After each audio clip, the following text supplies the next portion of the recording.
Well, welcome everyone that's here and ready to watch this once again. I was trying to pick something a little different from the week before.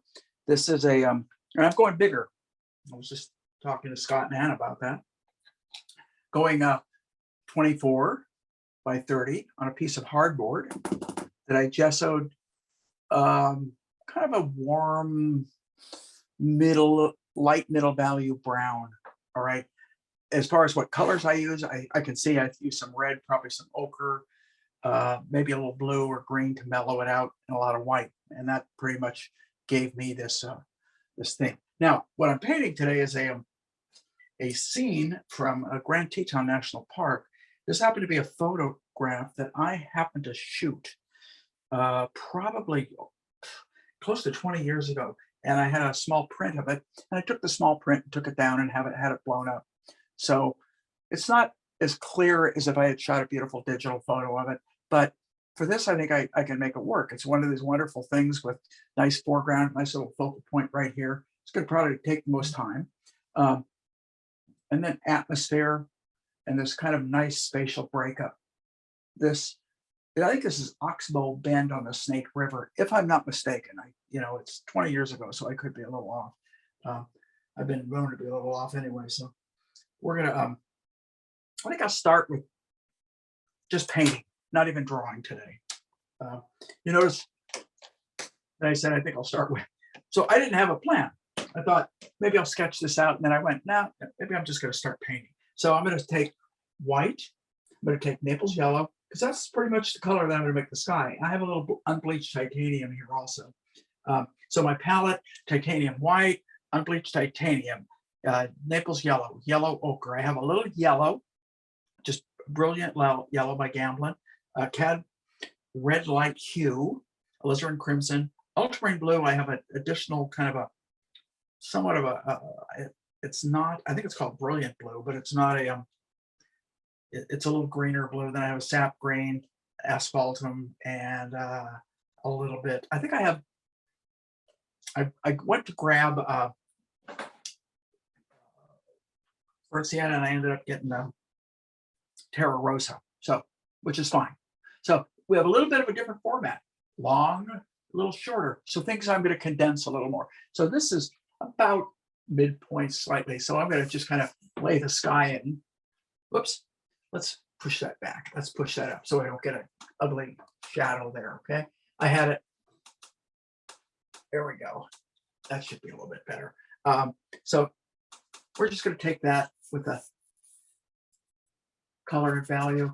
I have a little terp mixed into it, not a lot, a little bit. And I want to kind of come down, go up, just kind of approximate the shape of the sky as it relates to the shape of the mountain. In the top, it could be about in here. So we're going to bring that, and then we'll bring it up. And it's a big area, so I have to keep adding paint. Every now I threw a little yellow ochre into it too, because I felt it was going a little dead on me. So there's a little bit more color to it. And it probably doesn't show on the screen. It's got a little bit more yellow in it. And as it goes down, we'll add a little bit more unbleached titanium, which is it's basically a cooler version of Naples yellow light. What was the other blue you said you had? What? The blues? I have ultramarine, which I always have. And then I have another color. I think it's called Brilliant Blue. It's by Rembrandt. And because I didn't have at hand a cerulean, as long as I get a blue that's a different kind of a blue with a little bit maybe more green in it, it'll work. So now I want to come in with the other side of the mountain, which tends to go a little bluer on the other side. It tends to be a little cooler. Now, in studying the piece, I can tell that the sunlight is coming from here. You can tell by the way this tree is lit, the ground plane. So the sunlight is coming from there. So I'm going to take just pretty much the unbleached titanium with that, and we're just going to kind of go right here, down, up, over.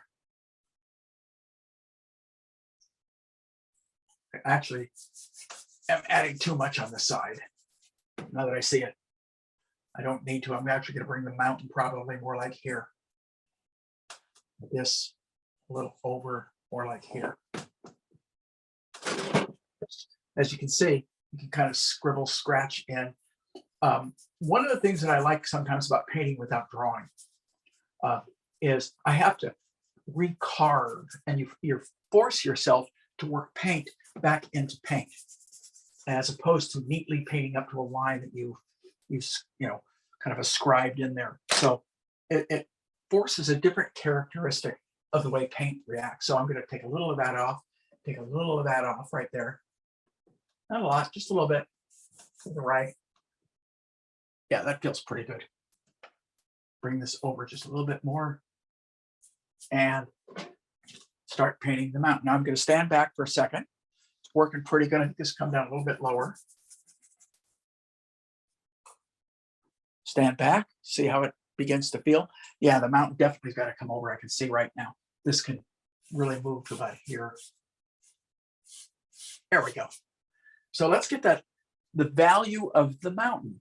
All right, we're going to start with this value, which is the dark up here. There's another little mountain right in front. This is greenery back on a hill that kind of crops, and this hill goes behind the granite peak.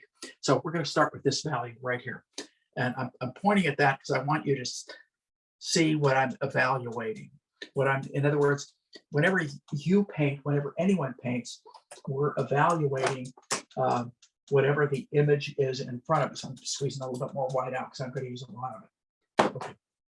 So I started with the blue and white, and I want to be a blue gray. So I'm going to mix probably some asphalt or an orange or something into that blue, so it isn't quite as pretty of a blue. It's still going to be on the blue range. Now this might be a little dark. Let me see how it feels. Yeah, it feels a little bit dark. So I just added white to that color.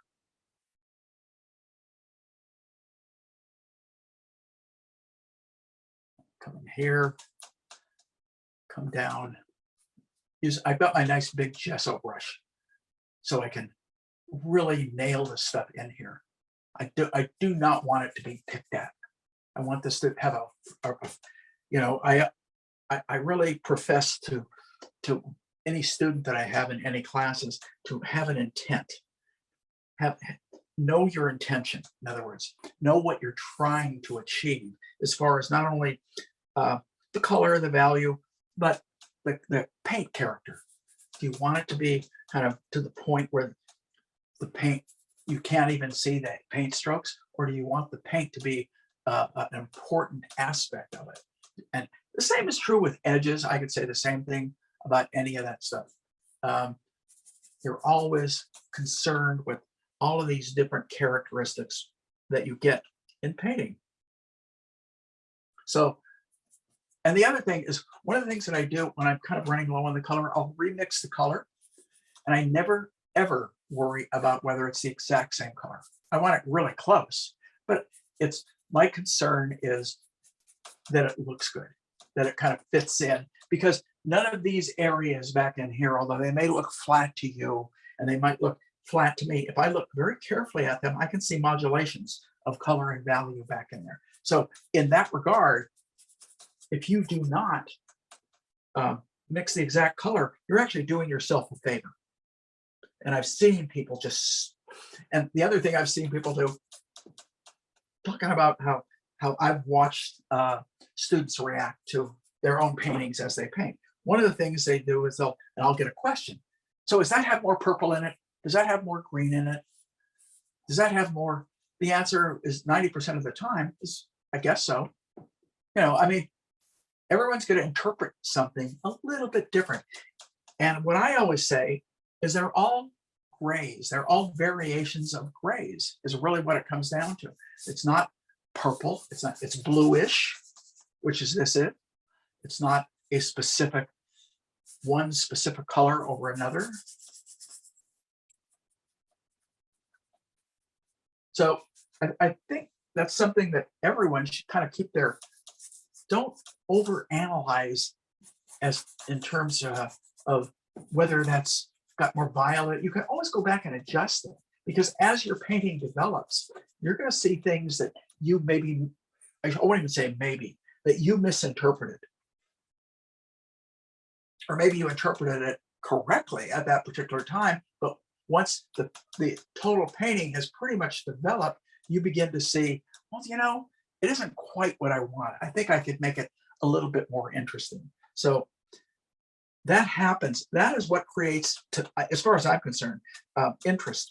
I remember when I was first teaching at the academy, and I come from art center, I was teaching at the academy, and I was talking with one of the students at one point, and he was just messing around with color and was talking to me about that. Saying, I was just messing around with color. And I went, but that messing around with color is how you learn what colors that you like, and it creates something that I like to call color charm. All right, there's a charmingness to maybe the wrong choices that you might make, and how you adjust and correct them. And that is how an individual's style, I believe this very strongly, that is how one individual's style develops. It develops by maybe what you do wrong and how you go back and fix it. And it just comes out with really interesting characteristics that you can plan, but you let things, so it's, I've used the phrase happy accidents before. And what I mean by that is you have a plan, you go to execute that plan, and as things happen, you realize some of those things are actually benefits. They're something that maybe your painting does, your image, your reference for what's in front of you, painting on location. And it's something you can bring to it and give it a little bit more punch, a little bit more care. I don't care what you want to call it, but you give it something beyond basically what it looks like. That's something that truly, I'd like to be able to bottle that, and I'd be rich if I could bottle that and just sell that to everybody. But it's one of those things that truthfully, you're going to have to develop on your own over time. Now, I want to go a little bit darker here, a little bit maybe more towards the green. So I throw just a touch of green into that same mixture. I think I went a little too dark. Let's see where we're at here. Yeah, boy, it jumped too much. That jump has got to be much more subtle. So you almost don't even notice that it's slightly darker. That feels a little better. Okay.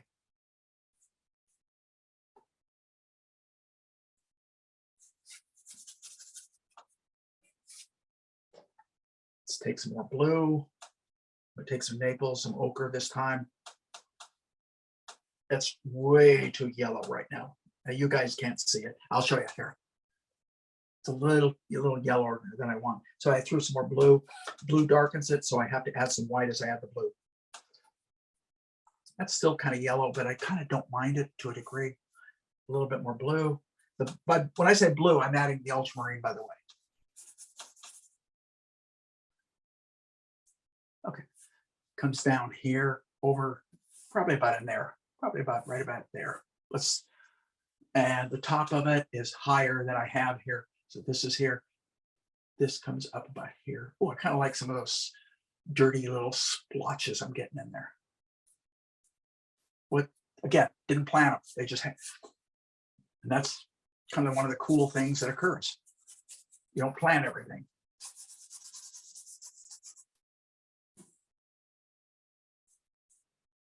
You have a plan and you improvise as it goes along. It's a little bit different than building a house. You may do a little bit of changes as you go along, but really that plan, that architectural plan is really what you need to stay with. But when you're painting, it's a little bit different. So I noticed as it comes down here, it gets a little bit of this color mixed in. So I'm going to go back into this blue color, just smudge some of that slightly green into it. So we end up with that kind of interesting color variation.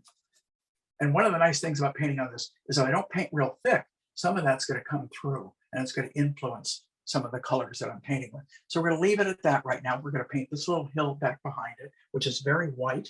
So a lot of white in that same color I was using, and I'll warm it up with just one of my just a touch of the brown. Let's take a look at this.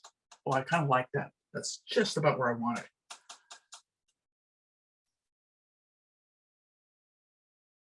So it sits really nicely behind. I might even add a little bit more white to it, maybe some unbleached titanium.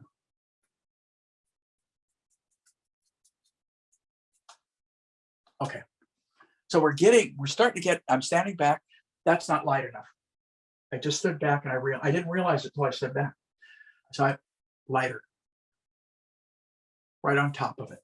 Mix the colors together. It's one of the things I've mentioned when you make mistakes sometimes. So I added a little white to that same color and came over it one time. There we go. Stand back, much better value-wise, much better. A little bit of that same kind of value sneaks its way right in here. Not quite as light, but it's right about, oh, let's say, yep, right about here.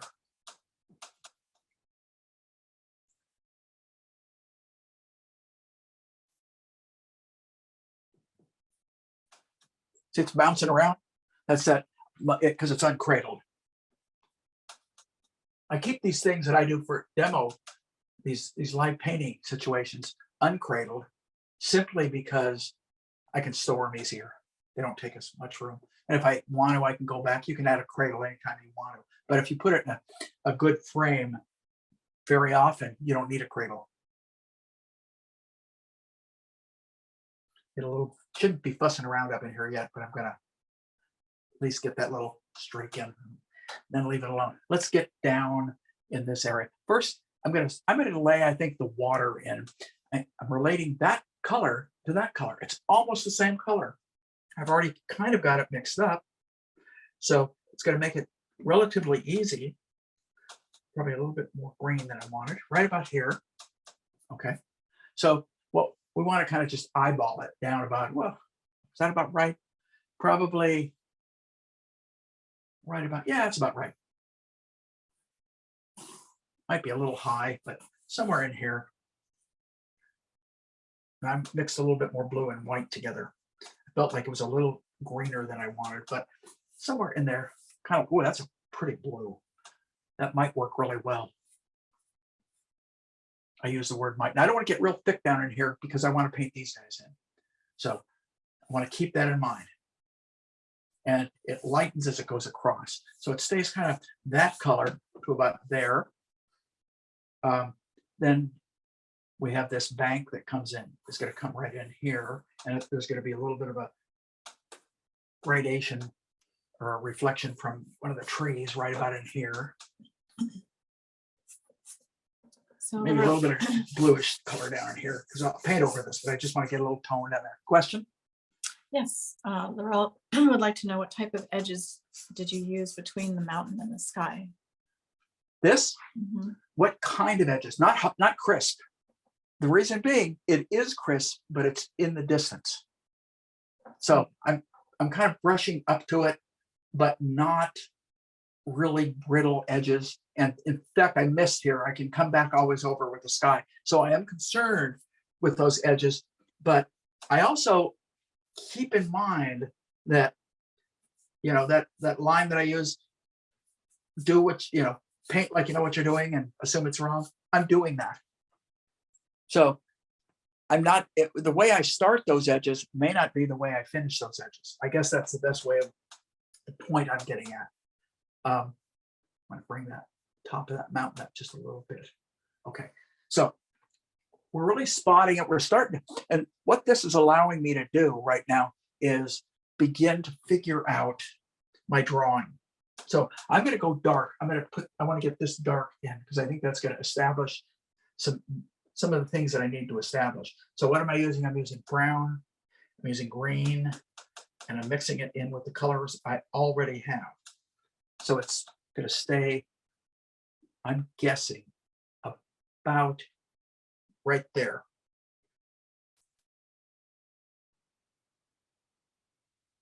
And it's going to, I'm going to add some blue to that. I don't know why, it just felt like it was a little too brown. So we're going to take it all the way over to about here.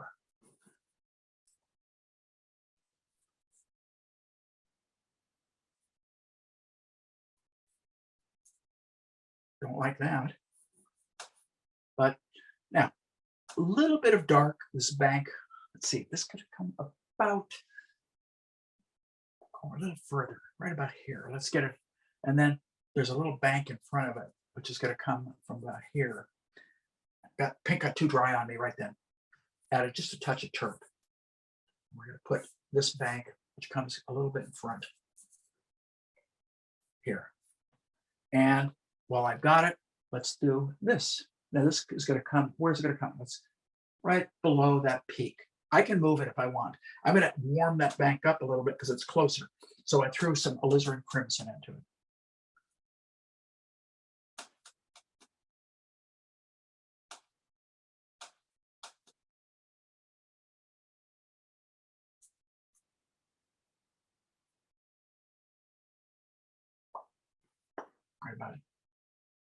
Right about there.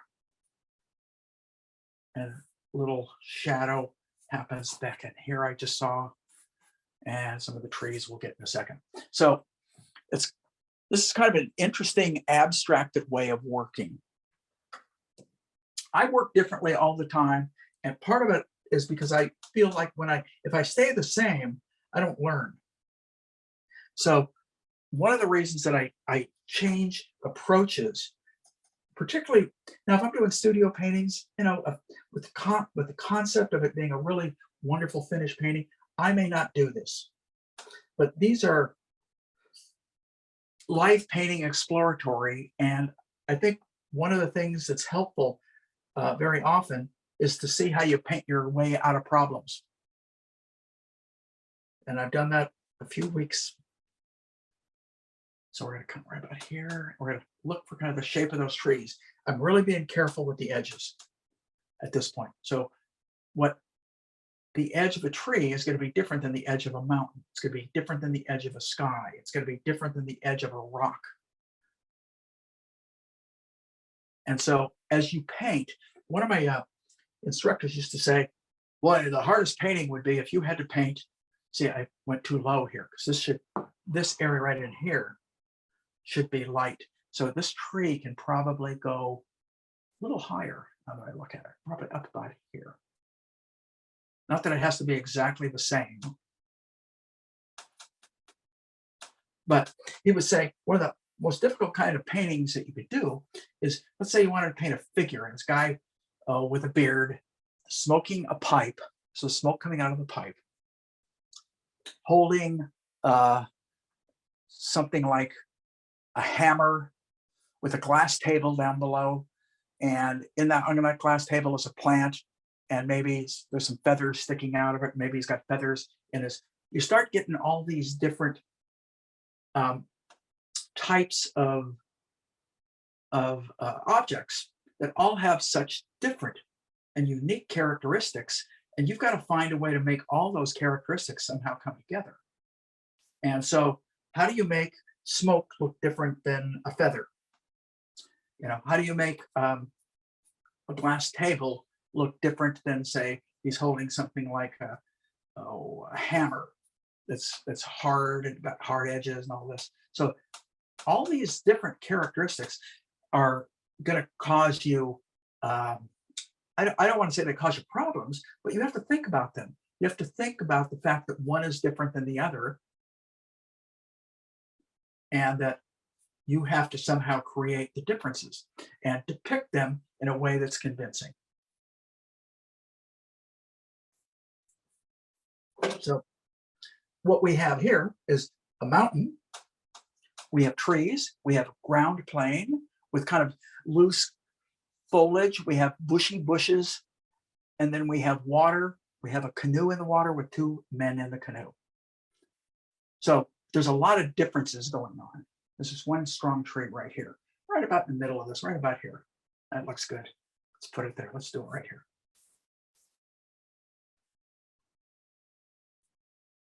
And then we get some other trees.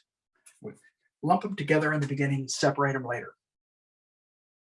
If you follow what I just said.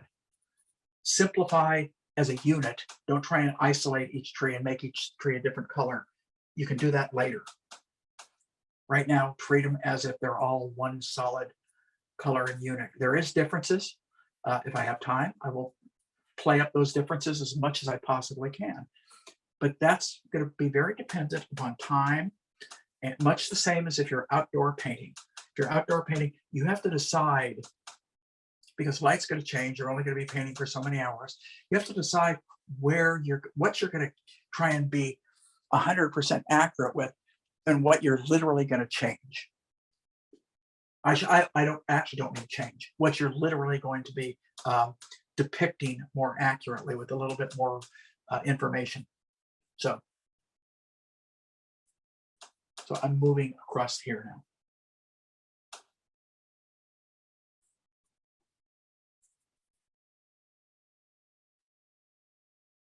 Nice edge, like that last edge I just got.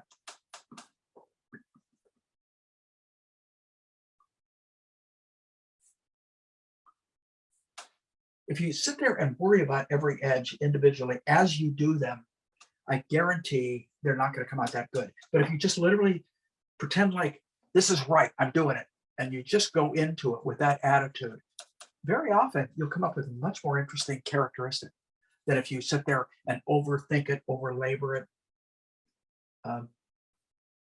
It's something I found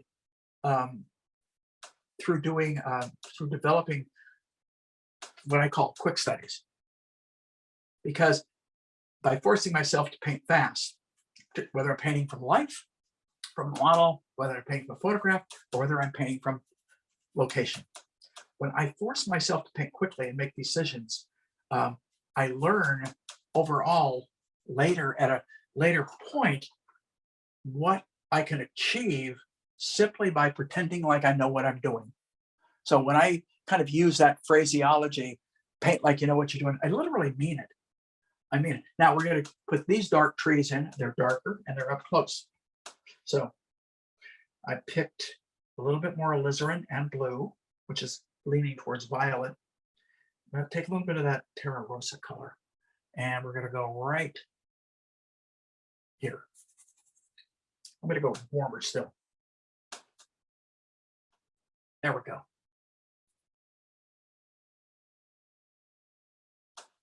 Go up here, load those trees in. Remember, I'm condensing this. It's a longer format, so I'm bringing things closer together. That's one of the things that we can do as artists, where photographers stuck with literally, unless they move around and change their point of view, but you can't literally condense something. You probably could with Photoshop.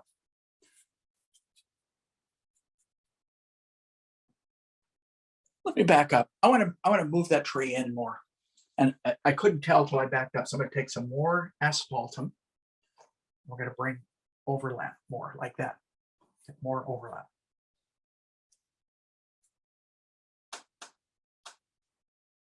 Boy, that asphaltum really helped. Wow, I like that. It warmed it up and darkened it at the same time. Nice deal. And I can come up with, have fun with these edges, hopefully later on. This, I want to get a little higher. And then there's a tree. This tree that sits up back here is bluer, greener, and not quite as dark. So I added some ultramarine, a little touch of white, maybe bring a little green into that. A little bit more white because it still feels pretty dark. All right, let's try this. Good. Okay. Feel okay about it. So let's get the top of that tree in. Now, there it touches the mountain. I'm either going to make it shorter, which I think I am. It would either be that, or let's make it overlap a little bit. There we go. Hate tangencies like that. It's like, it's just uncomfortable. Or that's how I read it.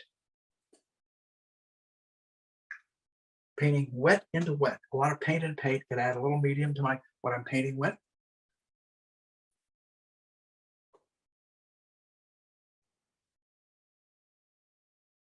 The side.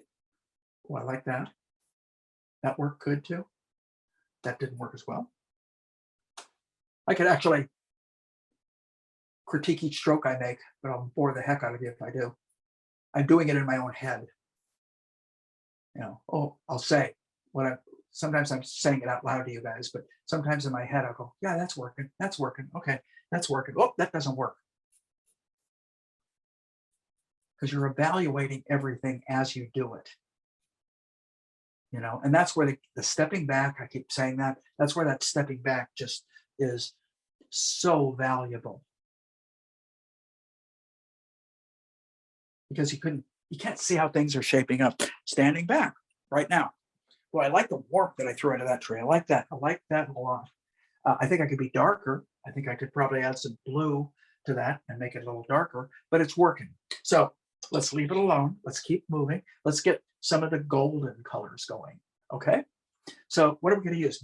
The primary color is going to be ochre. And I see a little warmth going on. So I'm going to bring one of my reds. I'm touching alizarin. Alizarin will really heat it up a lot. And we'll kind of bring it from right there down a little bit more warmth. A little bit more warmth. Just right there. Boy, that heated it up pretty good. It's almost the color of the board. Kind of neat. Kind of like that. And where do I see that color anywhere else? As long as I've got the color. So I look across. This comes down probably down in here somewhere. And as I look across, I can see warms down here. So let's get them in there now. So I don't have to go back. As long as I got that color in my brush, you sure save yourself a lot of headache and time and remixing if you can find areas. And you'll miss them sometimes. Trust me. You're gonna think, oh, I got it, and then later on you're gonna realize, like, I see some trees right back in here, right in here, with some warmth. And that's trees that are behind.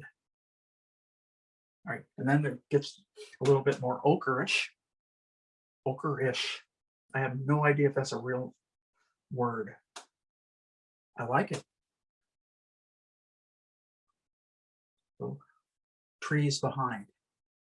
Oh, I kind of like that stroke. Sometimes, you put a mark down and you go, oh, wow, why can't I do that all the time? It's because none of us are geniuses. That's why. And that's what makes a painting is, like, again, going back to my mentor, teacher, Don Putman, that's what makes, what's the flaws are what makes a painting great, because it's not a photograph. So the flaws in terms of what you're choosing is what really makes it sing, which really gives it its own unique feeling. I mean, great example of that is I was in France last June, and we were at the d'Orsay, and I was looking at a lot of Monet's, and that guy did things to Venice, and you look at it and you go, oh, that's not right. It's not, but it leaned in that direction. In other words, he saw the capability or the possibility of it looking a certain way and kind of pushed it. And so just playing with the concept of color and value.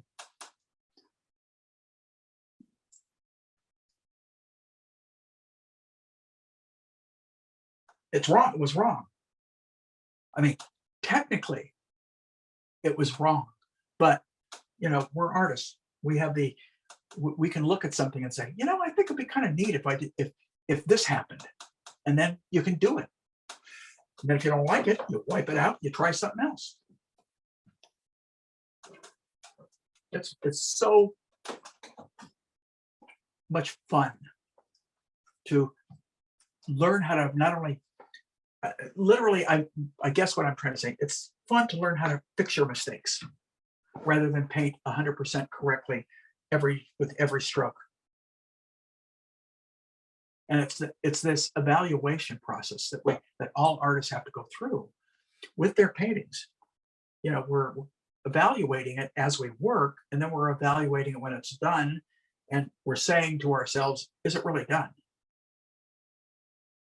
Chances are the answer is no. Edgar Degas was said to have painted a portrait for a family and be invited to that family a year later for dinner and begging them for him to take back the portrait and fix some things that bugged him. Something endearing about that, knowing that these guys that we have looked at as masters, you know, felt that when they were done, there were flaws. And in some respects, it may be the flaws that we appreciate. Who knows? I certainly don't.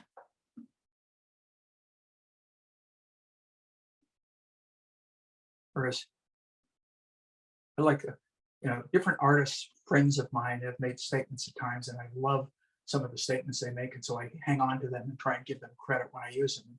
One of them is a John Asaro saying, and John and I were, actually, I think we were having breakfast one time. I don't really recall where exactly. And we were talking, he goes, a painting is either exciting or it isn't. I thought, wow, that's pretty. I mean, obviously, that's going to depend upon the viewer, how that viewer feels. But for him, that was a way to distinguish a successful painting from, and I think he was not just referring to his own work. I think he was referring to paintings that he looked at. Now, that what's exciting is, I don't know. I mean, it's going to be different for every person. Again, I want to state this, that's what makes art, is that it's not all the same. So someone that paints with ultra thick, gooey paint, there may be people that cannot stand that, but I'll bet you there's some people who go nuts over that. They just love it. So is it right or is it wrong? I leave that up to you to decide. It's not right or wrong. It's, do you like it? Now, there can be right and wrong in painting. Let's get into that.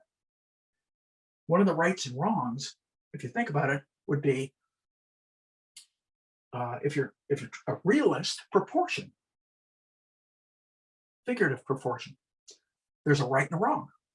All right. Yes, you can exaggerate a little bit, but if you go too far, it's wrong. It doesn't work. It's wrong. The other one, again, as a realist, let's say you're a cityscape painter, would be perspective. There's a right and a wrong. And that right or wrong is, you can work perspective and do some fun things with it, but it's got to feel intentional. It can't feel like you just couldn't, I've looked at students' work and I say, were you trying to do such and such, or did you just misdraw this? And it's a great question, because it's almost impossible to answer that unless you're in that student's head. And sometimes they don't know.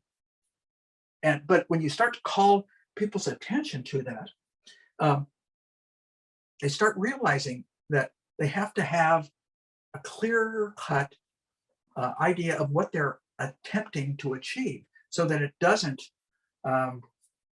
appear wrong. So as I'm painting, as I'm talking, I'm painting here. What I'm doing is I'm just coming up with all the color and value variations that I can see in some of this ground plane, because I want it in there. I don't want to spend too long on it. I feel like I might be spending too long on it right now.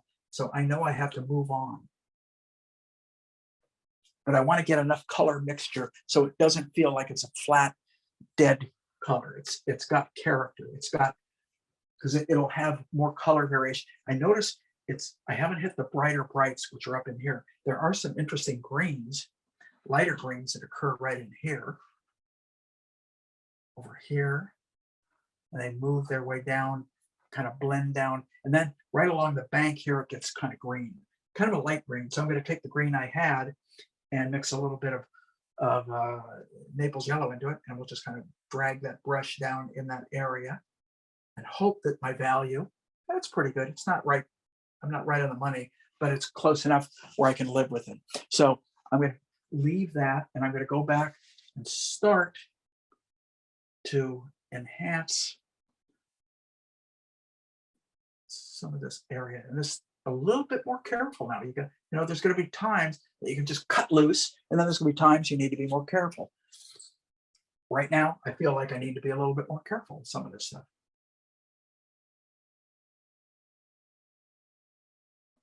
Okay, here. Let's get that ochre in so I can move on to some other areas. I want to be able to spend time back in here. I know I'm going to need a good, 30 minutes about down in here. And so, let's see what I can do. Ochre and Naples yellow together. Let's take a look at it. Oh, I like that. A little bit more ochre. We'll warm it up a little bit more. Thicker paint. So this paint is kind of sitting on top of the paint. It's kind of dry. So I'm kind of tickling it down there. It's working. I couldn't tell till I stood back. I just stepped back. So try and tell you guys, when I do these, a lot of times I don't step back enough simply because of the time. I'm blaming time on everything. That's the old illustrator in me. I could have done so much better if I just had another day, another hour.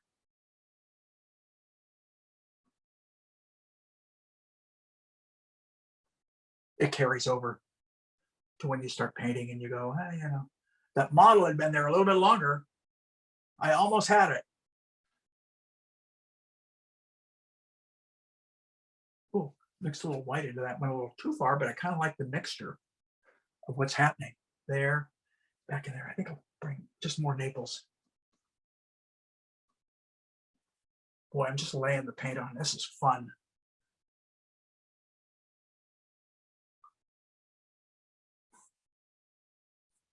Okay, I'm going to leave it alone.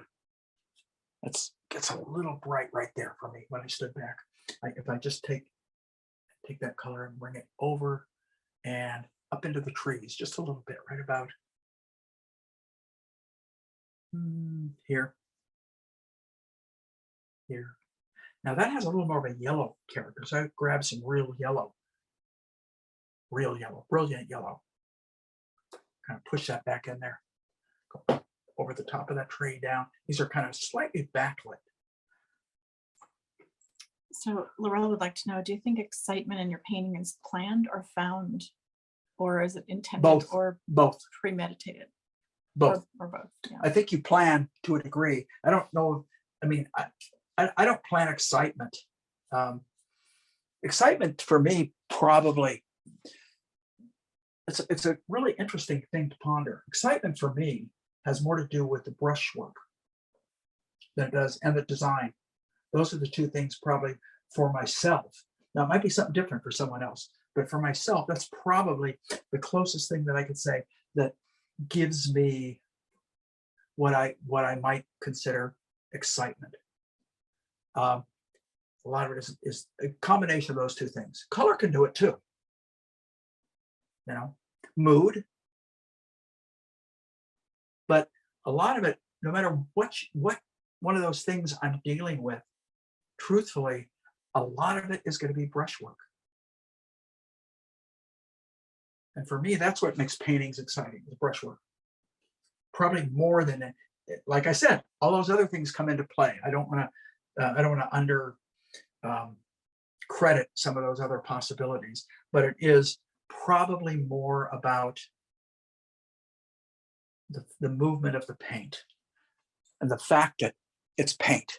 It's paint, it's paint, it's paint. It's not a tree. It's not a field. It's not a house. It's not a face. And I think those are the things that over the years have intrigued me. Didn't start when I was first learning. No, I was much more interested in making something as real as I possibly could. And that was probably more of a goal than anything else. And over the years, I think a lot of it happens through maybe when you accomplish something that you were striving for pretty well. I remember was at a meeting when I was at Art Center. It was one of the other teachers, really young teacher, terrific young lady, Carol Kiefer. She became Carol Police. But Carol Kiefer said she felt like once a student, an artist, learns something and becomes adept at it, that's when they feel like they need to move on. And I always thought that, I just never articulated it like that, but I completely agree. Completely. I think that's exactly what happens. Because I don't think most artists enjoy repeating themselves over and over. You know, I know galleries like us do, because galleries are in the business of selling us.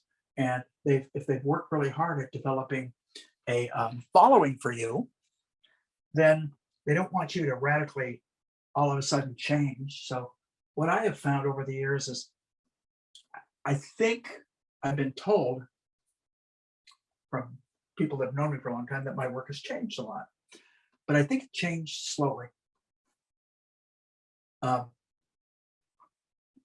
I really do. I don't think it changed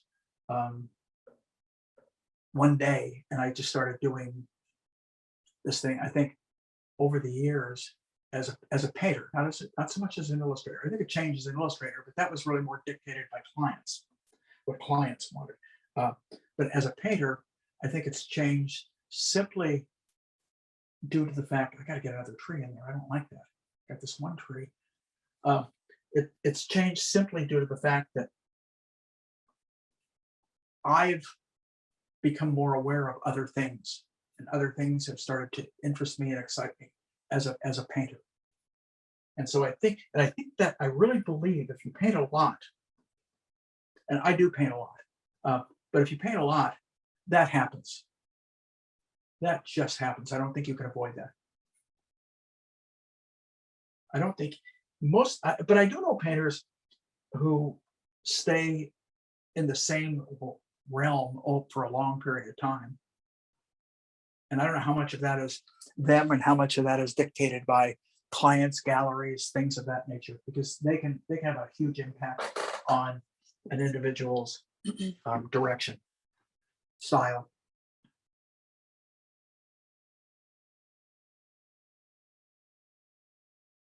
But excitement, getting back to that, you ask about excitement. I think excitement occurs. It just, and that may not be everyone's cup of tea, excitement. Or it may just be everyone thinks about it, but they use different terms. I have a couple friends that are just phenomenal cityscape realists. And I don't call their work exciting. I call it highly crafted. And the only thing that becomes exciting about it is the mood they might get into. So excitement can happen for a lot of reasons. Like I said, in my own work, excitement has more to do with brushwork. So a super realist, I wouldn't necessarily, in my terminology, wouldn't call it really exciting. It doesn't mean it's not phenomenal. Doesn't mean it's not great. It just, in my terminology, it doesn't fall into that exciting realm. And I'm bringing that up simply because of my friend John. John brought that up, that a painting is either exciting or it isn't. Everyone may not agree with that. You guys all may feel different about that. Okay, so we've got a pretty good feel there, and I've really skinnied out those two trees. I don't mind that. I'm going to get a little bit of this in so I can start to put in, and I can get into some of these areas back in here. This area, this one tree, for example, I want to move it over just a little bit. Okay, and we'll take the background mountain and we'll kind of carve a little bit back into that. Oh, there we go. Now let's start to get some of these. They're lighter. So I've been painting with this one brush for the whole time, and I'm going to stay with it for a little bit longer, simply because I'm covering a lot of territory quickly, right? So when you want to cover a lot of territory quickly, the easiest way to do it is use a brush that's got a decent size to it. So you're not trying to take a brush like this, and it would take me with a scale difference. This would take me 4 times the number of strokes that this would take me to achieve that area. All right, so let's get some of these lighter areas. Let's start with white. Bring some terp into it. The white is kind of sticky. I've got a, what am I using? I'm using a Blick white right now. Titanium white. I'm going to bring a little bit of the unbleached titanium. That's probably the best color to mix with it. I used every ounce of it that I laid out. So I'm going to bring a little bit of Naples and maybe just a touch of brown into it. And we're going to test it. Too light. More brown. A little bit more blue.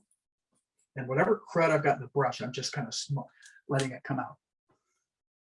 Let's see what that looks like. I'm going to step back for 1 second.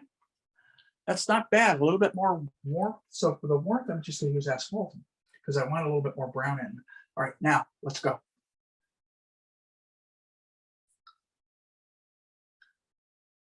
In other words, I couldn't fuss with it any longer.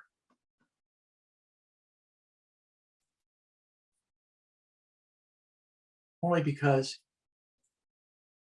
it was close enough. And I could evaluate it as I am standing back right now and evaluating it, and I'm pretty close to where I need to be.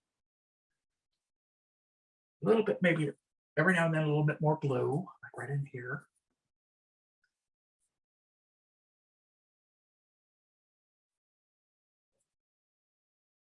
And I'm not hitting every crevice, I'm painting the characteristics that I see, as opposed to the exact amount of information. Stepping back. Okay, it's working. The value and color look to be about right. I'm hoping as I continue down the painting, it stays that way.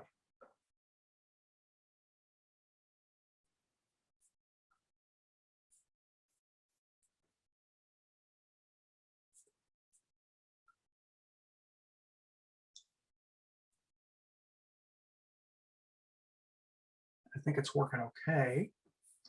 Let me get back. Okay. When I get back, I'm getting back probably about 10 feet, just so you guys know. Because of the scale of the painting. That's the main reason. This comes way down here. I'm getting some really nice areas coming from right behind that hill, that mountain. Up in here.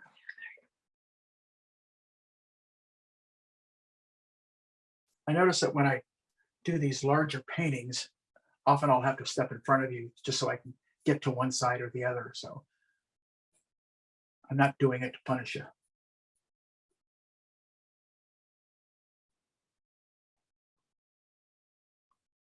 Let's get a little bit more up in here.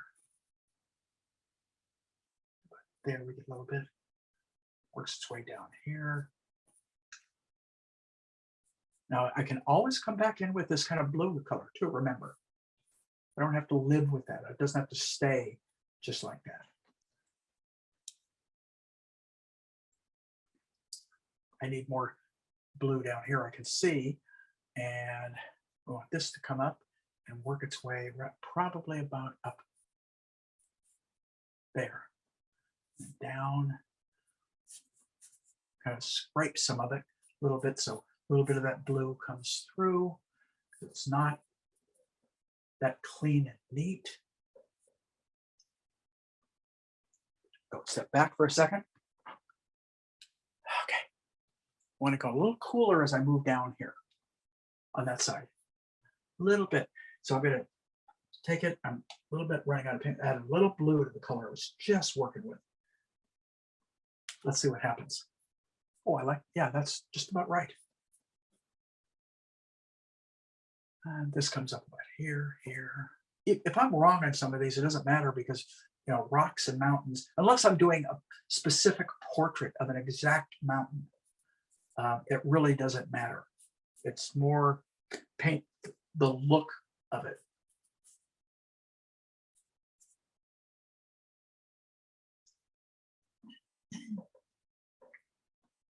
So we're gonna go down in here, keep my eye on the time, a little bit behind where I want to be. So since you're not focusing on the exact angle, Nope, nothing is exact. Everything is kind of the way it looks, but it's not, I'm not 100% correct. And I'm not trying to be. I'm trying to be relatively correct. That word is kind of an important word, relatively correct. as far as value and color and Yeah. shape. So it's got the structure, the basic structure of that mountain without everything being 100% exact.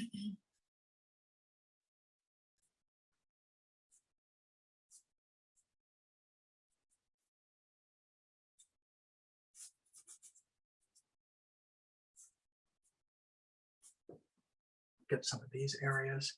I've got to get them in there faster. I'm kind of fussing around way too much. May not look like I am, but I can feel time slipping away. So I can kind of have that underpinning of guilt that, oh my God, I'm not going to finish. Just take, unfortunately, that takes me back to my old illustration days when I'm going, it's 5 a.m. Okay, I've got 3 more hours before I have to pack it up and have a messenger come. And I need 6 more hours. So how am I going to get 6 hours worth of work done in, 3 hours? And it's a matter of kind of going back and going, here's what I think I need to do. And you start to kind of improvise, edit, leave things out. Simplify was probably the best word of certain things. Simplify beyond.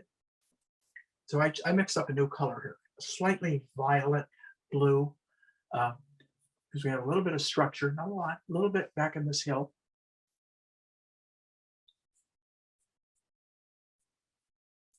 And I want to be able to go back into the trees and get a little bit more work done in there. So that's why I'm a little concerned, because I still have my characters to deal with. But what the hell? Let's go for it. We'll get it. One way or another, we'll get it, whether it's everything is down exactly the way I want it or not. Hopefully, my goal is to make it appear finished, so that if I wanted to, occasionally I do, I just try not to go back in and do a lot of work on these. But I will go back in and put 10, 15 minutes of something that really bugs me in these. And so, but I want to get it to the point where, let's say I go back into it and do some touch-ups. Well, you wouldn't be able to tell. So that's my goal, is to get it to the point where if I do, I'm doing subtle adjustments that bother me. Maybe a little bit more refinement than I originally had in there. That might be really what I deal with.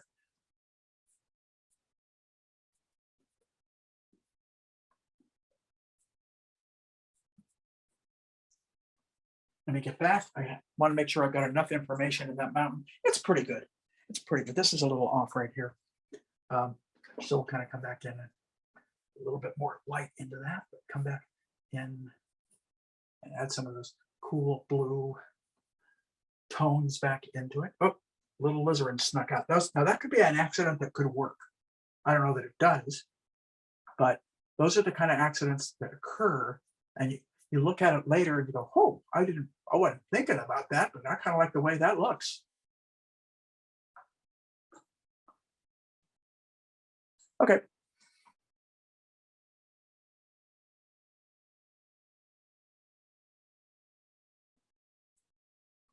think we got enough where I can move on to some other areas, which is what I'm going to do right now. And the other area is going to be mainly the water, the characters, and then hopefully go back into the trees. If I do have time, I'll go back in here and fuss a little bit.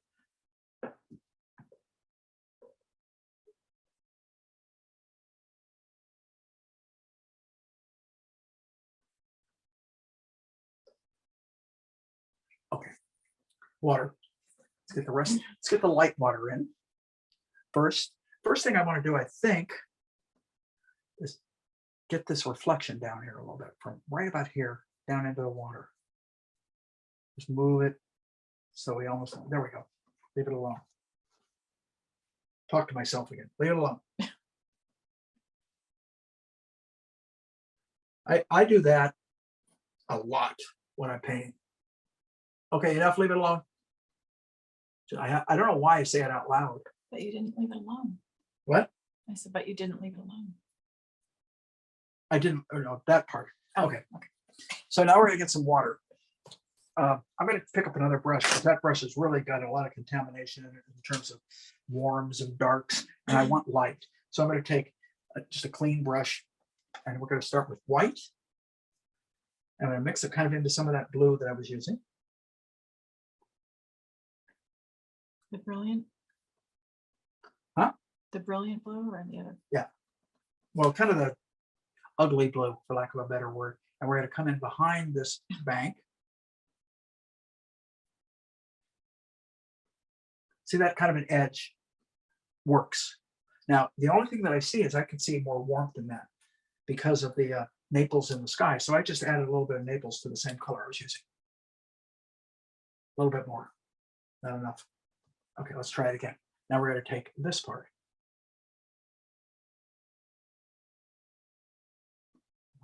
Bring it across, and we'll bring this right in here.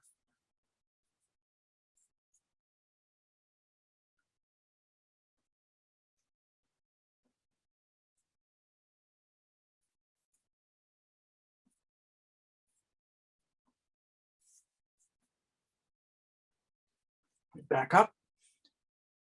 It's probably a little lighter than it needs to be. I'm going to add a little bit more blue to that color.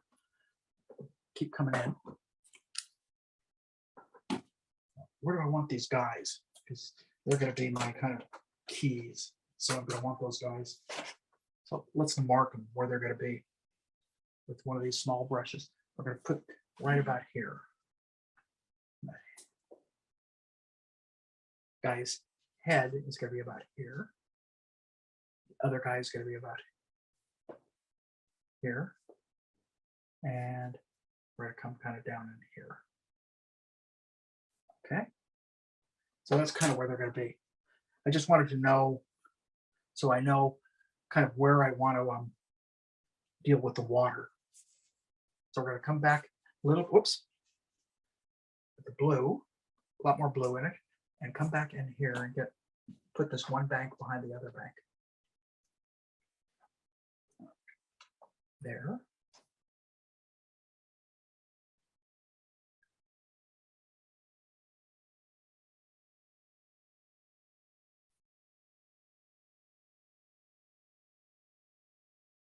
Get a little bit, now look at that kind of light blue sneaking out from behind these trees.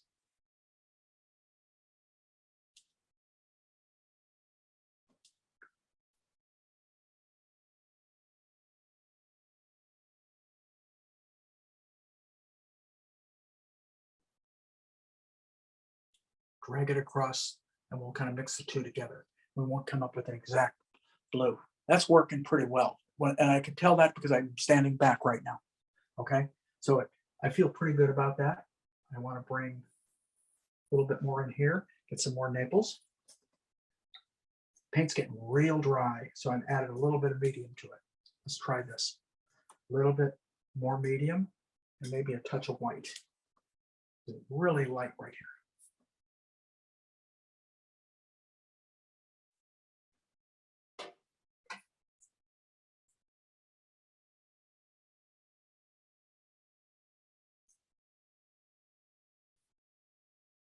And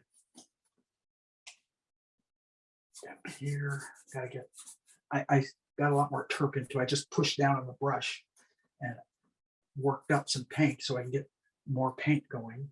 We can get a little bit more of this blue reflection. It works in here.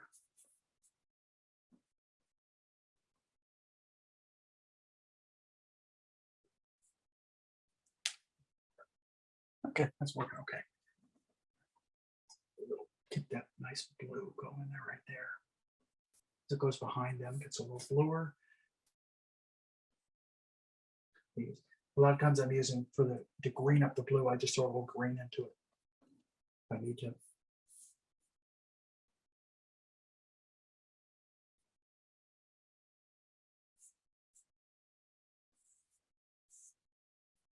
and we push one color into another, and you can kind of get somewhat of a blend, even though it's not, we don't really need a blend. Now, I need to, as it goes over to the right, with the exception of this one area right in here, and keep it a little bit on the blue side. But as it goes to the right, it goes very light and very yellow. So yeah, take a little turp, clean the brush a little bit, grab some white, grab some Naples. I already have a residue color in the brush, so I already have a little bit of that blue in there. And we're going to come in right here.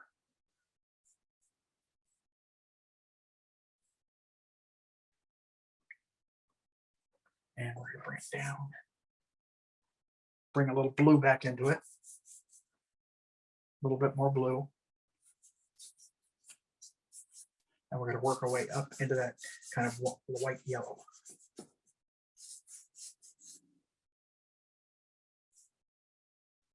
A little bit more of the yellow color. Want to get kind of the light as it comes down here and interferes there. And now we're getting to the point where I can almost get the guys in, which I really need to do.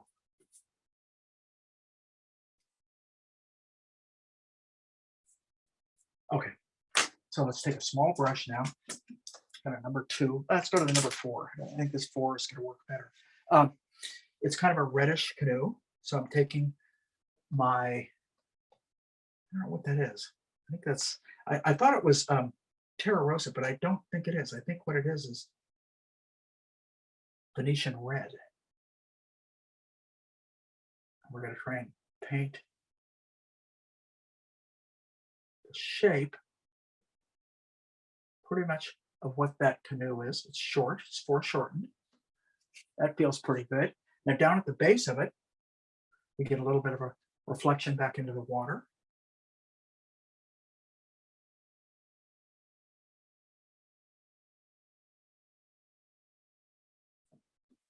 I don't like that. That's a little better. Grab more of that blue. We get a little bit of a trail.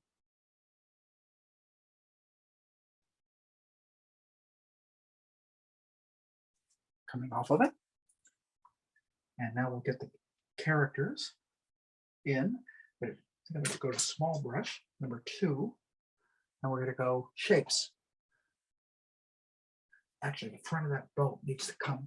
You need to be a little bit more accurate. This is an area you don't want to be wrong with. You can be wrong on trees, be wrong on the mountain, but I want to be a little bit more accurate when I get down into this area. So that's not his head there. We're going to go his arm, his body,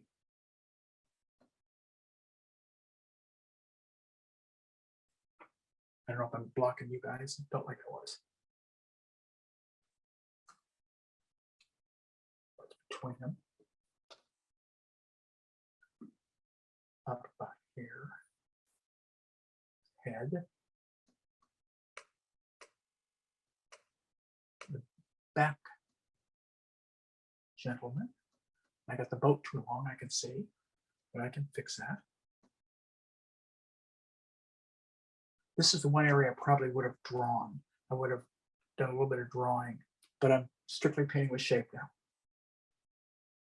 When you paint, shapes are drawing, by the way.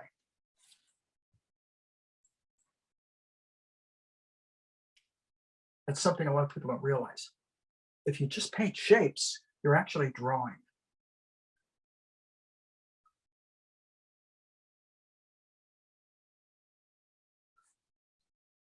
Okay, now let's carve around those guys. What do we got? We're okay, time-wise. I just got a sheet right there, cut in on the boat, and we're gonna see if we can help the drawing of the characters.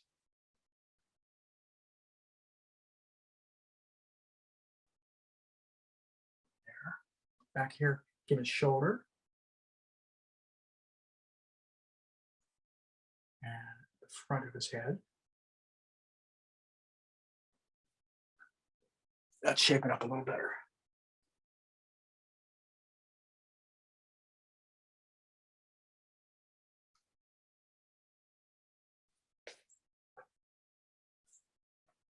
mean, this is driving me crazy here. Okay. I'm going to see if I can get a small brush.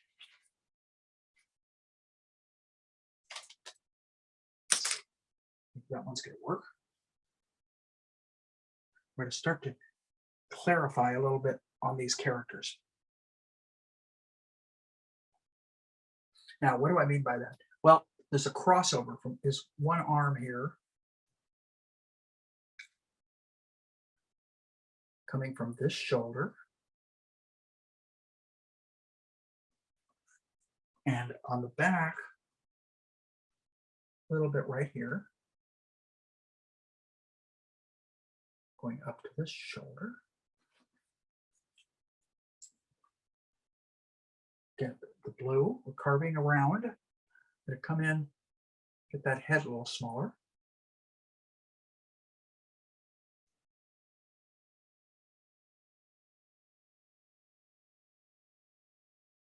And I'm going to get that back shoulder working right here. That guy's starting to shape up. Finally. This particular character just starting to shape up. The other guy still isn't there. So let's get his head back.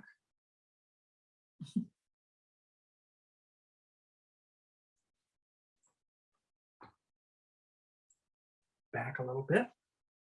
Every time I do something like that, I'm stepping back to see if it's working.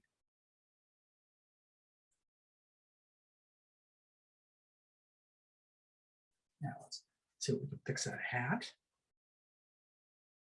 This color I'm using basically is just a dark color.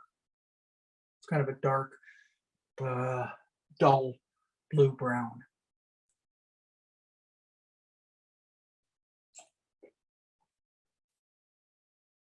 Do I like it? Well, not really. I don't dislike it. They look like they're stuck on right now. So I've got to add some stuff into this to really get them to work a little bit better. So let's see what we can do with that. Number one that I can do is work on down here. Paint into paint usually will solve some of that problem.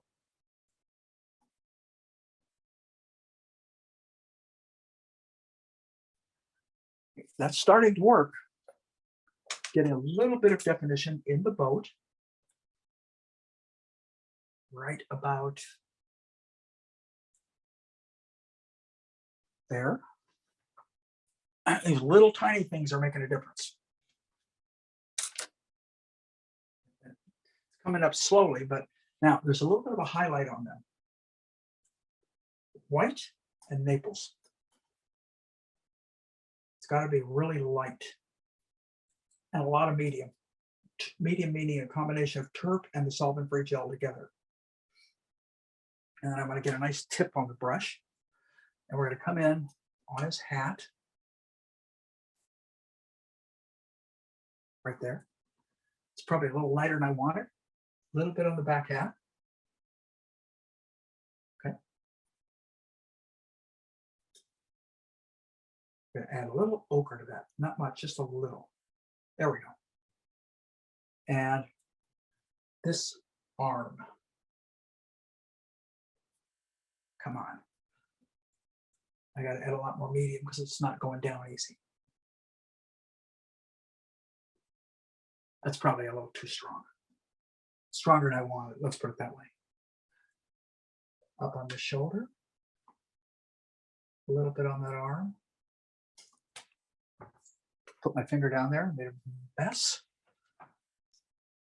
I didn't want that highlight to be quite that pronounced on the foreground guy. So I've gone back to the dark, and we're going to carve it down so it is almost not there. Like more like that. Okay, now a little bit on the hand. I can see right about here. Definitely, it's going back here, but there's something in the boat. they still feel like a little, to me, like they're stuck on. So I am going to try and do what I can to solve that.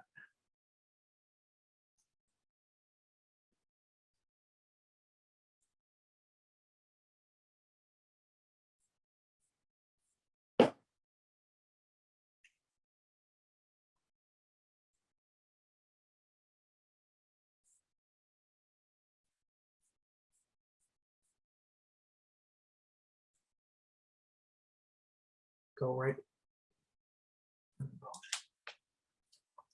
It's starting to come together. Let me see what time we got. I got about 15 minutes. So we're going to go into the trees and we'll come back into these guys right at the very end. They're kind of working. Not as much as I would like them to, but they're kind of working.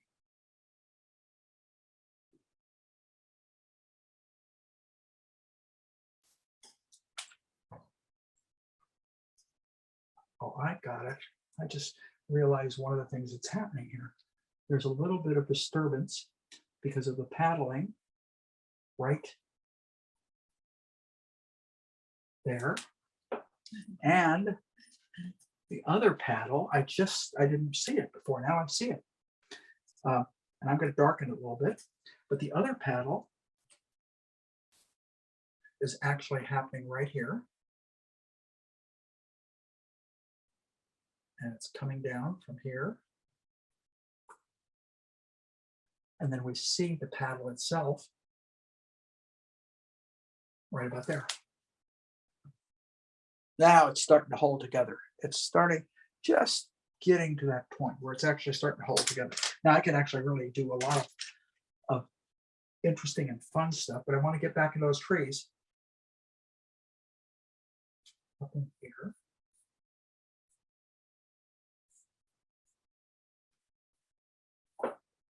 Okay, let's get back into the trees so I don't leave them alone. We need to add some information. This tree, for example, starts to have a little bit of light on it and it's slightly warm. So I'm going to take one of these brushes, warm it up, add some ochre, and we're going to come in right, too much, tone it down a little bit, push it back into the green. So we just push a little bit more green this time. Go back to one of my greens and we'll come in with a little bit of a tree right in here. And the way it comes down. All these trees are catching just a hint of light back in here. Send back a little bit back in there. Right in here. You can take a little yellow and bring it into that green color. And there's a little bit of a bush or a tree, shrub right here. There's a little bit more green. So I added some green right in here. A little bit up in here. A little bit more light, in other words. It's green, but it's a little bit of a lighter green right up in here. Down in here. Right, definitely in here. Comes up here. And I could go back and forth on these for a long time. But we're just indicating enough to make it feel like it's refined at this particular moment, because that's pretty much what you're going to do if you're out in the field. Now, got a nice light on the top of that bush, and it's going to be kind of like this.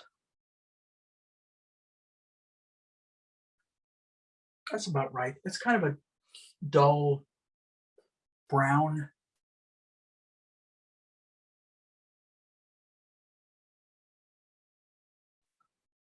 Stand back. It's okay. I don't like the top of it. That needs to be clarified and darkened. What I mean is the back behind it, this area right back here.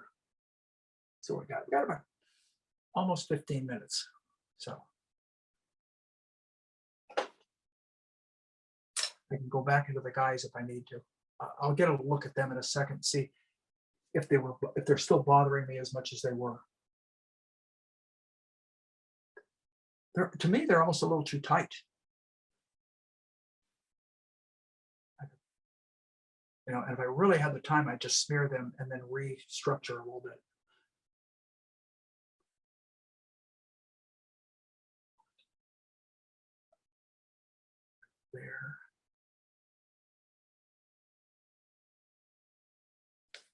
back. Okay, now those trees are starting to work. It's finally we're starting to get a little bit. I'm not crazy about this area right here though. So I'm gonna see what I can do to fix that.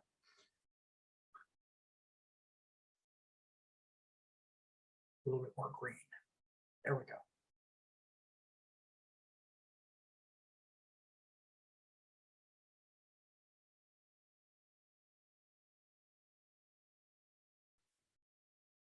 There's a little plateau.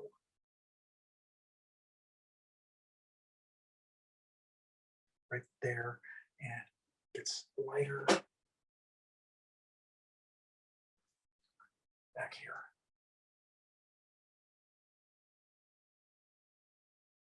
A little lighter right there. A little bit of darkness right separating the plateau from the foliage or the shrubs. Right about there. Just a little dark back here, giving it a little bit more definition. I want to take a look at the mountain. I'm stepping back. Mountain's okay. You know, I'm not crazy about the color. I think I'm going to change this color a little bit. So I'm going to take blue, white, ochre. I want to give it a little more color. So that's really what I'm after. Let me see what this looks like. I'll try it one more time. A little green for that. A little green and blue. Okay. I'm a little happier with that. That color can change, doesn't have to be everywhere. But the overall color, particularly on this part, it fades as it goes over here. I can see that. So I can let that change. So I can just paint in part of it.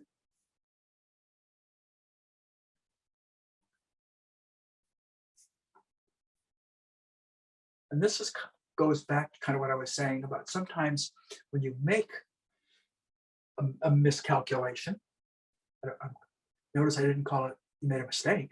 You don't make mistakes, you make miscalculations. Okay?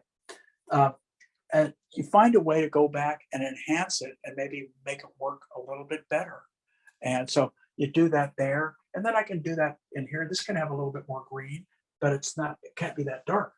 So I can put more white into that green, and then let's test it. We start to chop away a little bit in here. So we're adding a flavor of that color back into the areas that were strictly laid in as one color. But what you do, you don't have to be afraid of changing. Again, paint like you know what you're doing. Assume you're wrong. Or don't even assume you're wrong. That might be a really bad. Assume you might want to change it. Let's put it that way. Okay. And that's really what I mean. I don't really mean assume you're wrong. Just assume you're not where it's going to end up. And you're going to make some adjustments. It's literally, that's what painting is all about. Painting is all about making adjustments. And when you're through making adjustments, you're done. People want to, the age-old questions. How do you know when you're done? When you don't see any more adjustments you need to make. And how does that happen? Time. You got to give it time. It's very hard to do with what I'm doing right now, where you're doing it all in one, a la prima, so to speak. It's easier to do if you can get away from it. You get away from it for a little while, you look at it, and then you go back and say, I need to do this, I need to do that. And so that's kind of where we're at, really, on this painting right now. It's like everything is laid in. What isn't working? And what isn't working is what I'm going to go spend my time trying to remedy. So we've got the overall effect of this kind of thing going on. I can see where I can come in a little stronger with the blue right in here. And I have a blue. Here's a blue. What color blue is that? I don't think that's blue. Let's see. Yeah, I think it might be a Prussian. I don't know. It doesn't quite look Prussian, but it was a blue I had handy, so I'm going to put it in here. Yeah, it probably is a little Prussian now that I look at it. Just get a little bit more snap up in these areas.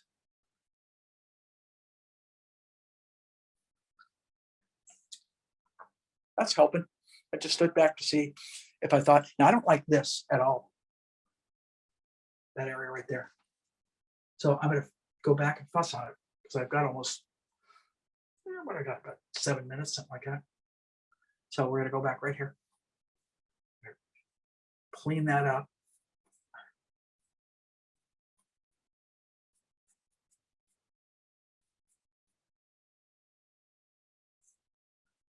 Let's see. Better. Not perfect, but better. Want to get a little bit more light. This light shimmering down. Let it fade. And work its way over and fade. And this whole water effect can be something you guys can work on.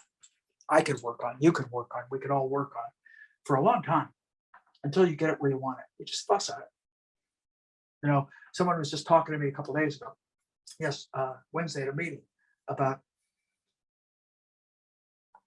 working on some of the online stuff digitally. And he said, he says, well, I'm kind of a high-tech guy because he had worked in high-tech, but he says, I just push buttons. So you know what? I just push paint around. Eventually I'm going to hit it. It's like when you draw. I say this to a lot of people that are drawing. I says, you put enough lines down there, somewhere one of those lines is right. So you put enough paint down, somewhere it's going to work. But you're going to have to give it time as to see now not only if it's working, but if you like the way it's working. Because what's working for one might not be working for another. Which is just another way of saying everyone has their own taste, their own feel for what looks good and what doesn't. And once again, we go back to that's what makes paintings so neat, is the individuality, the individual interpretations that is done, generally speaking, in paintings.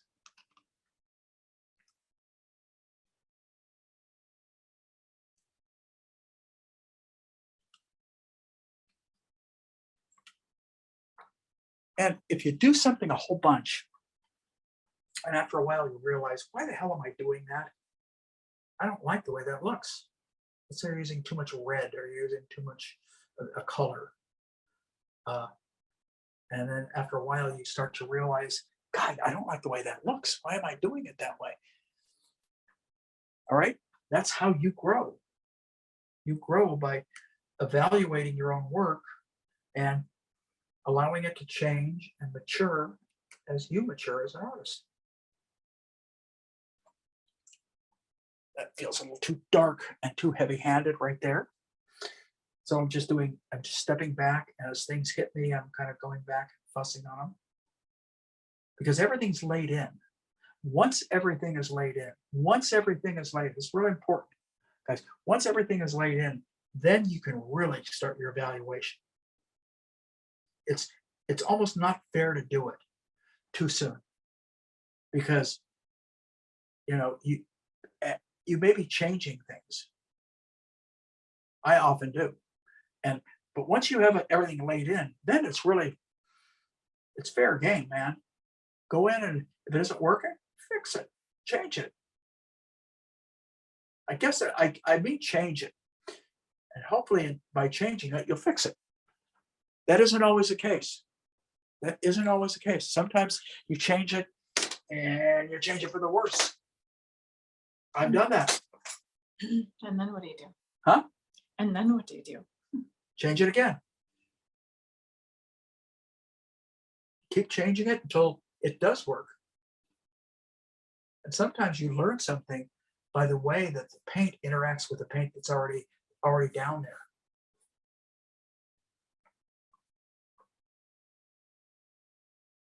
Now we're close to done. At least as done as I'm going to get in a 90-minute painting. But that's what these are. These are giant studies. I've mentioned this before. That's what I've always referred to these 90-minute sessions as. They're giant studies. You know, I don't like people to think I paint this fast. I don't. Trust me, I don't. I do demonstrations this fast. But I don't recommend painting this fast. I recommend, to me, when I get a painting to this stage, and I've said this many times to friends and students, I feel like I'm half done. Now I can really go back and change and fix and do whatever else I need to do to this thing. Because until you get it to this stage, you really can't evaluate your own painting. And just because it's at this stage doesn't mean it's done. And that's the other thing. It doesn't mean at all that it's complete. It just means it's laid in. And these are lay-ins with a little bit of refinement is really what these are. But sometimes there's a beauty to that, the spontaneity. And there are people that really enjoy that. You know, you get to see how the artist, like, we don't know when we look at some of these great masters if they intended it to be done at that point, or if that's where they just left it. And sometimes maybe they just left it there now, and then now we go back and look at it and love it for its understated characteristics. All right, that happens. And it's just you know, we can't communicate with those guys, so we don't know. We assume, but we don't know unless they've written something about it.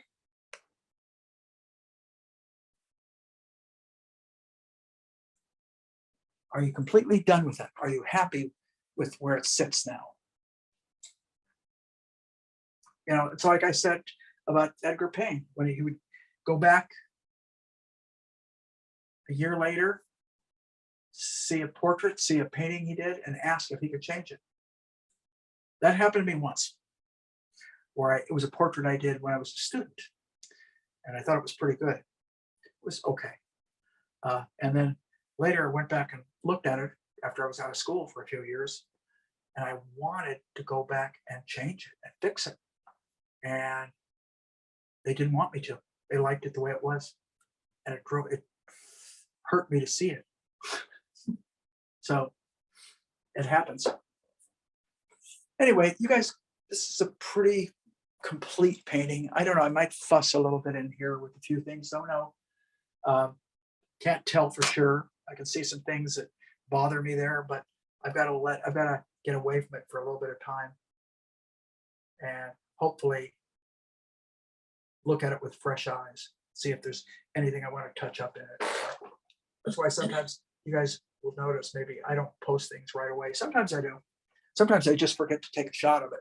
And sometimes my camera, because I just mainly shoot these things with my phone.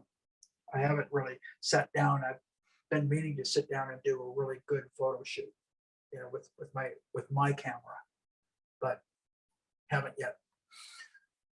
Anyway, that's it, guys. Thank you, Scott. Thank you, everybody, for watching. And that's what we have to say. Bye-bye. Thanks, everybody.